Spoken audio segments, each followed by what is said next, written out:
The year was 1900. In the bustling city of Abeokuta, a baby girl entered the world. Her parents named her Frances Abigail Funmilayo Thomas. To many, she was just another child. But history had other plans. This was a girl who would grow to challenge rulers, colonial authorities, and even kings.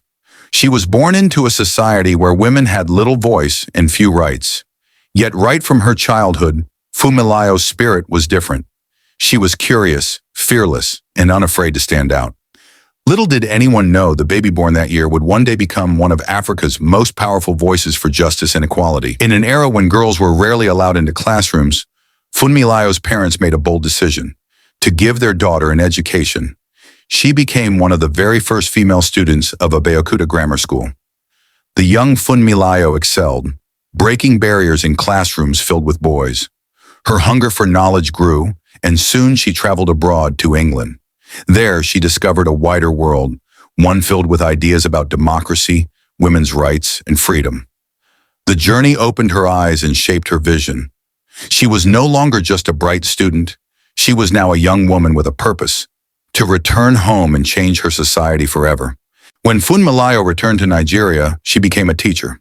But teaching to her was not just about lessons on paper. It was about inspiring minds. She encouraged her students, especially young girls, to see themselves as equals to men. In a country where tradition often silenced women, Funmilayo's classroom became a place of empowerment.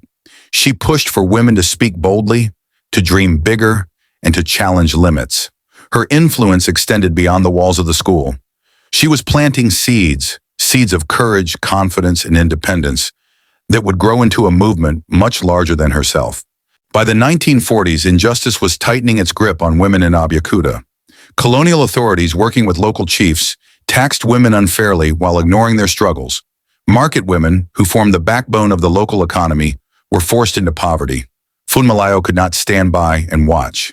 She began to gather women together, speaking to them in marketplaces, in homes, and on the streets. Out of this, she built the Abeokuta Women's Union, an organization that grew into a powerful movement with over 20,000 members. For the first time, women had a united voice, and Funmilayo was the fearless leader guiding them. The women's voices soon turned into action. They marched through Abeokuta, chanting songs of resistance. They blocked roads, occupied government offices, and surrounded the palace of the Alake of Egbalan. Their demand was simple: an end to unfair taxation and true recognition of women's rights. For years, the struggle continued, sometimes with violence from the authorities, sometimes with insults from men who thought women should stay silent. But Funmilayo and her women refused to back down. Finally, in 1949, their persistence paid off. The Alak, a powerful king, was forced to abdicate his throne. It was an extraordinary victory, proof that organized women could shake even the highest thrones of power. Funmilayo's influence soon spread far beyond Nigeria. She traveled across Africa, Europe, and the United States, attending international women's conferences and carrying the voices of African women to the global stage. She was bold, outspoken, and unapologetic. At home, she became the first Nigerian woman to drive a car, a symbol of independence in a time when women were expected to stay in the background. Everywhere she went, Funmilayo broke barriers and inspired others. She was not just fighting for herself, or even for Nigerian women. She was fighting for a new Africa, one where justice and equality could not be denied.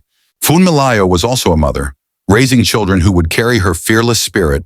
Most famously, the legendary musician and activist Fela Kuti. But her life took a tragic turn in 1978.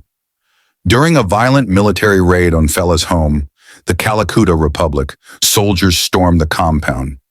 Funmilayo, now an elderly woman, was thrown from a second-story window. The injuries were severe. Weeks later, she passed away. Her death sent shockwaves across Nigeria. She had lived a life of courage, but in the end, she became a martyr, falling victim to the very injustice she had spent her entire life fighting against. Funmilayo Ransome-Kuti's courage lit a fire that still burns in Africa's history. Her voice reminds us that one person can change the course of a nation. If you've been inspired by her story, join us as we continue to uncover the untold stories of Africa's heroes. Don't forget to subscribe to this channel, turn on the notification bell, and be part of this journey into Africa's rich history.